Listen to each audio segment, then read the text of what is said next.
tuzi yuko iyi filime ariyo yakunzwe mu gihugu cy'Ubuhinde ndetse ikaba inarebwa cyane ku rubuga rwa YouTube. Aka kanya tubona kuri uyu munsi ariyo imaze kwinjiza amafaranga menshi ku rubuga rwa YouTube ndetse no muri filimi zose zo ku isi, ndetse haba muri sinema, haba ndetse no mu zindi filimi zigiye zitandukanye. Iyi niyo filime imaze kwinjiza amafaranga menshi mu gihugu cy'Ubuhinde. Iyi filimi yakuyeho izindi filimi. Iyi filimi niyo iri gutanga amacalenji mu gihugu cy'Ubuhinde, niyo abantu bari kurebwa. Iyi filimi bari kuvuga yuko mu masare y'Ubuhinde niyo filimi iri kurebwa cyane kandi ni nayo ikunzwe n'abaturage. Bavuga yuko iyi filimi bayiteguye barebeye ku bibazo by'abaturage ndetse n'intambara yari imaze iminsi iri kuba hagati y'Ubuhinde ndetse n'igihugu cya Pakistan.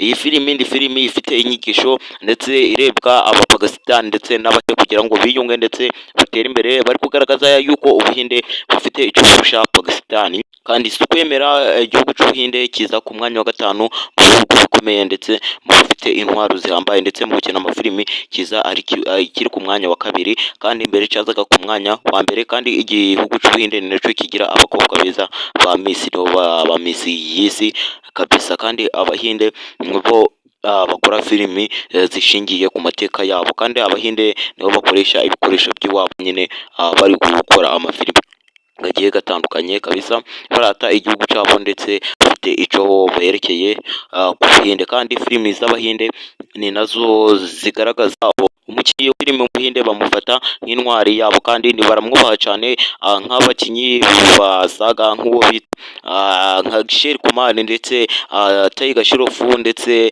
na wa Tiger Shroff ndetse n'abandi bagiye batandukanye. Abo ngabo bafata nk'intwari z'Ubuhinde ndetse bafata nk'abagize sinema y'Ubuhinde ndetse nk'abagize nk'inuza mbese nk'uruganda rwa sinema mu Buhinde kabisa. Barabubaha, buri mukinnyi wese ugeze mu Buhinde arabubaha. Kandi bavuga yuko mu gihugu cy'Ubuhinde nimba waravutse iswo akina filimi nawe ugomba kuba ukina filimi kabisa.